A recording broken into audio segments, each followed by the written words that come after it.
Good morning first year commerce. आप इसके पहले हमने जो पोस्ट इंडियन इकोनॉमी का जो सेक्शन था उसमें मैंने एक बहुत ही क्रूशियल पॉइंट उठाया था, that was the what to produce, how to produce और होम टू प्रोड्यूस। और मैंने वो डिस्कस किया कि ये जो these are the three crucial problem for Indian economy, not at that time but at present time. Even in the family हमने एक छोटा सा एग्जाम्पल भी दिया था घर के खाने का। Even our family also face the problem when someone is coming here as a guest.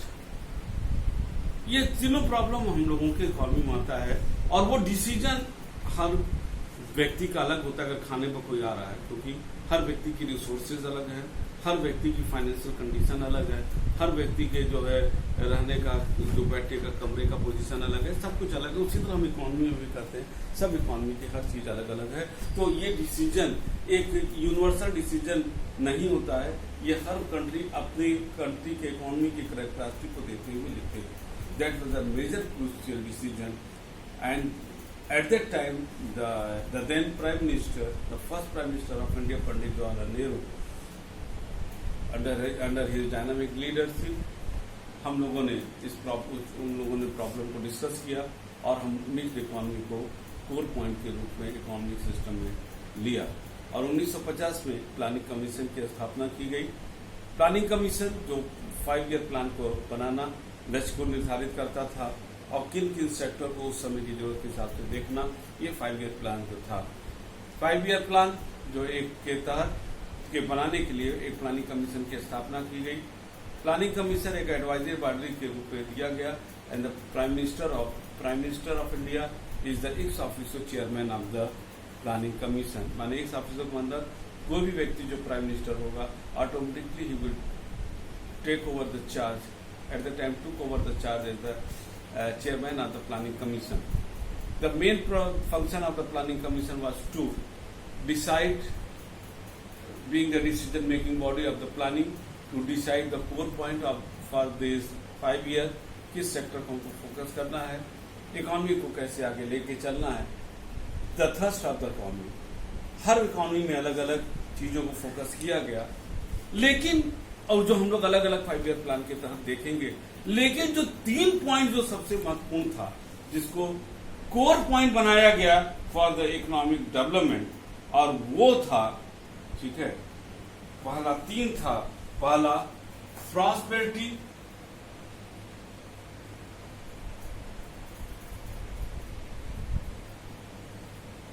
दूसरा था सेल्फ डिपेंडेंसी, आत्मनिर्भरता,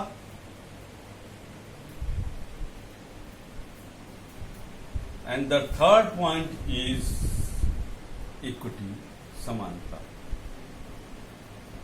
ये 3 को रखा गया कि किसी भी 5 ईयर प्लान में ये 3 चीजों को गवर्नमेंट महत्व देगी।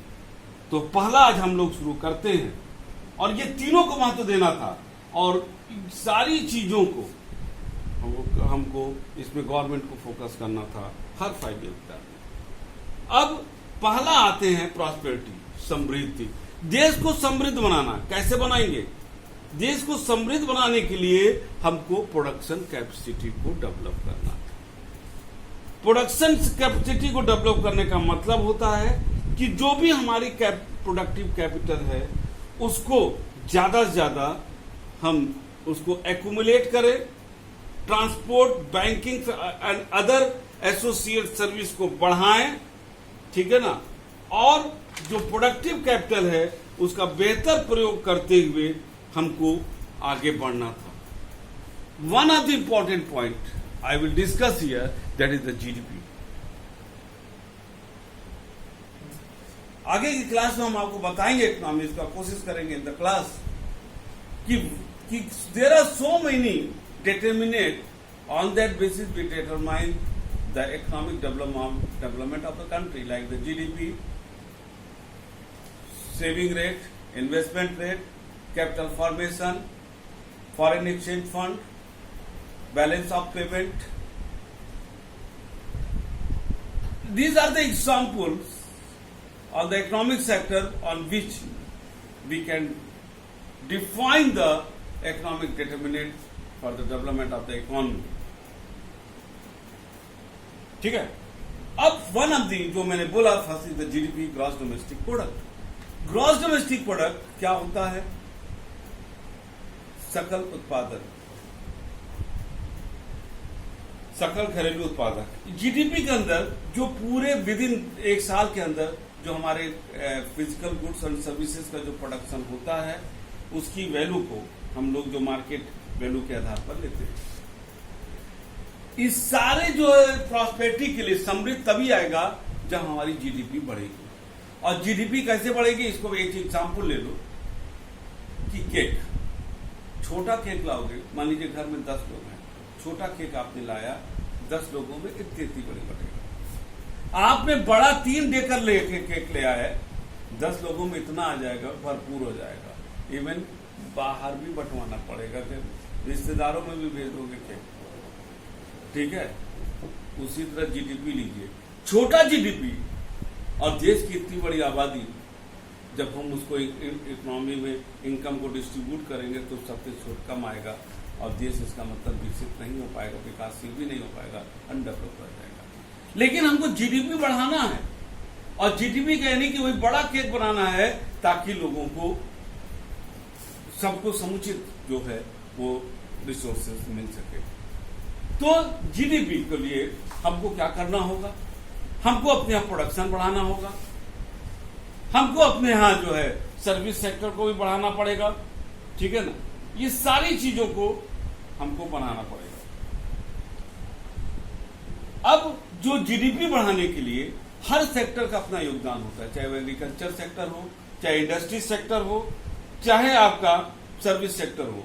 ये 3 एग्रीकल्चर सेक्टर को प्राइमरी सेक्टर बोलते हैं, इंडस्ट्रियल सेक्टर को सेकेंडरी सेक्टर बोलते हैं और सर्विस सेक्टर को टेरिटरी सेक्टर बोलते हैं।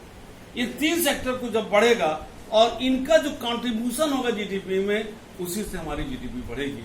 इसका मतलब है हर एक सेक्टर को हमको आगे बढ़ाना है ताकि जीडीपी हमारी मजबूत हो सके और ज्यादा से ज्यादा लोग हमारे उस सेक्टर में काम कर सके, ठीक है।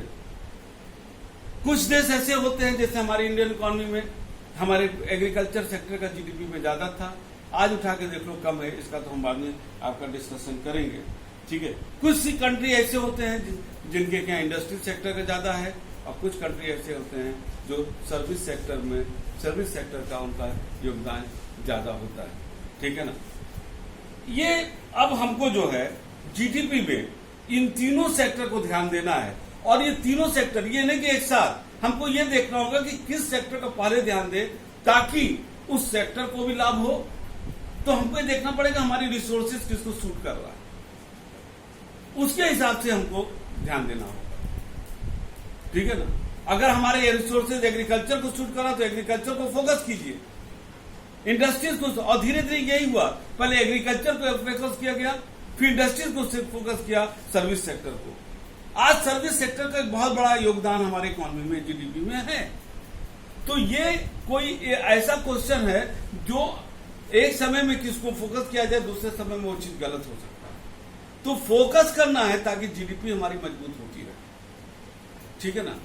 अब हम आते हैं सेकेंड पॉइंट पर, प्रॉस्पेरिटी हो गया। अब आते हैं सेल्फ डिपेंडेंसी।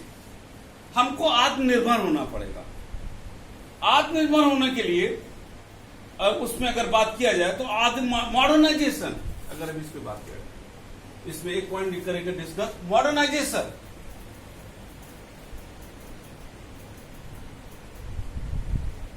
मॉडर्नाइजेशन 2 वे में होगा, फिजिकल टेक्नोलॉजी में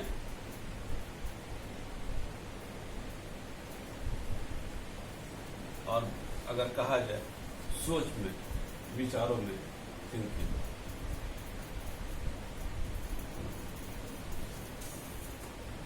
हमको मॉडर्नाइज होना है, हमको नई नई तकनीकी, क्योंकि पुरानी तकनीकी से हम जो है ज्यादा प्रोडक्शन नहीं कर सकते। कुआं से पानी भरो फिर खेत में डालो, नहीं चलेगा, ठीक है। बेसिक जरूरत पूरा करता है, लेकिन नई नई टेक्नोलॉजी आ रहे हैं, नए नए बीज आ रहे हैं, आपको उसका जो है प्रयोग करना है। और सिर्फ हमको टेक्नोलॉजी में ही नहीं, सबसे बड़ी समस्या इंडिया में वो है सोच। हम अक्सर, हम लोग कई बार को लेक्चर के लिए बुलाया जाता है, हम बोलते हैं कि सिर्फ संसाधन ही नहीं किसी क्षेत्र के विकास का मूल कारण होता है, बल्कि उस क्षेत्र की सोच बहुत बड़ा कारण होता है उसके विकास का। For the development only technology is not the prime factor, but the social thinking of that area, of that society is the one of the important factor for the economic development of the country. सोच में परिवर्तन लाना पड़ेगा। सोच में इसलिए परिवर्तन लाना पड़ेगा कि हमको ये सोचना पड़ेगा कि आज देश की जो आबादी है, चाहे जब भी था उस समय भी था, आधी महिलाओं की है। क्या हम महिलाओं को एक सेकंड नागरिकता का दर्जा दे दें? क्या उनके पास सोचने समझने की शक्ति नहीं है? क्यों ना उनकी क्षमताओं का हम प्रयोग करें, उनके में भी क्षमता है। अब ये सोच का है, उस सोच में परिवर्तन लाना चाहिए ताकि जो है हम जो भी हमारी महिलाएं उस समय थी, ये सोचा गया उनको जो है हम उनको आगे लाएं और उन क्षेत्र में जिसमें वो अच्छा परफॉर्म कर सकती हैं उनकी क्षमताओं का प्रयोग किया जाए और उनकी देश की इकोनॉमी को उसको बढ़ाया जाए। ठीक है ना, ये सारी चीजों का प्रयोग हर सेक्टर में, चाहे वो बैंक हो चाहे ट्रांसपोर्ट हो, हर जगह पे किया गया। ठीक है, अब एक चीज और हम सेल्फ डिपेंडेंसी में आते हैं और वो है कि क्या हम आगे सिर्फ पड़ोसी के यहां से खाना आएगा तभी बढ़िया खाएंगे? अरे क्यों नहीं खुद कमा के खाते? That is the self dependency. हमको इम्पोर्टेड गुड्स हम बहुत मंगा रहे थे और अंग्रेजों ने ऐसी आदत भी डाल दिया था। हमने कहा कि मॉडर्नाइज हुई है, टेक्नोलॉजी से भी मॉडर्नाइज हुई है, विचारों से भी मॉडर्नाइज हुई है। हमारे पास चाहे वो लेडीज हो जेंट्स हो, उसके में अगर क्षमता है उसका प्रयोग कीजिए और उसको प्रयोग इस तरीके से कहिए कि हमारी प्रोडक्टिविटी बढ़े। और प्रोडक्टिविटी बढ़े ही ना, इतना बढ़े, लार्ज स्केल पर प्रोडक्शन हो, ताकि अगर हमारे देश में जितनी खपत है उससे ज्यादा प्रोडक्शन हो तो हम विदेश में एक्सपोर्ट करें और ऐसे सामानों को हम इंडिया में बनाएं जो इंपोर्ट सब्स्टिट्यूशन हो। इंपोर्ट जो हम मंगा रहे थे उसको जो है हम वो इंडिया में बनाए और इतना ज्यादा बनाए कि हमको विदेश में भेजने की जरूरत पड़े, तभी हमारा हर क्षेत्र में हम सेल्फ डिपेंड होंगे। Not only on the product but also on the, हमारे पास जब विदेश में हमारे पास विदेशों से पैसा आएगा, हमारे फॉरेन एक्सचेंज फंड रिजर्व बढ़ेगा और जिससे कि हमारे देश की अर्थव्यवस्था बहुत मजबूत होगी। चौथा पॉइंट आते हैं समानता। जब हमारे पास प्रॉस्पेरिटी बढ़ेगी, हम मॉडर्नाइज होंगे, सेल्फ डिपेंड होंगे, तो ये सारी चीजों को अगर मिला देंगे हम एक कोऑर्डिनेटेड मैनर में, तो वो होगा कि हम सब लोग इक्वली समान होंगे। समानता का मतलब सिर्फ कुर्सी पर बराबर बराबर बैठने से नहीं होता। समानता का मतलब होता है कि जो सबसे बड़ा हमारी प्रॉब्लम था उस समय इकोनॉमी का, that was the centralisation of the wealth and income.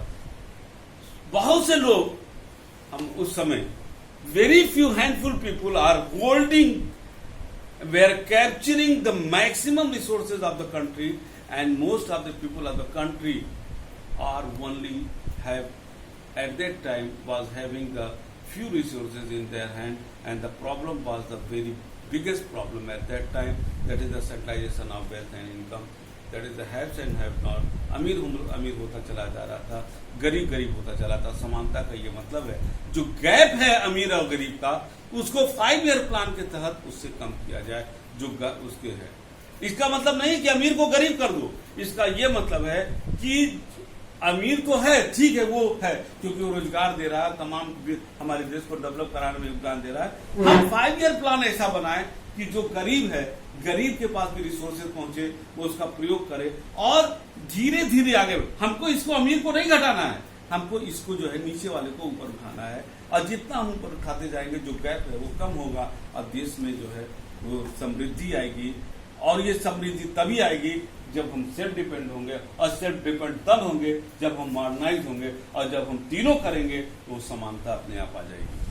अब यहां पर जो है ये चीजें आई और इसके लिए जो है 1950 से 1990 तक एक 5 ईयर प्लान का एक साथ 5 ईयर प्लान बना और जिसमें जो है हम सारी चीजों को 1991 हम लोग अगले क्लास में पढ़ेंगे क्योंकि 1991 के पास ये चीजें थी।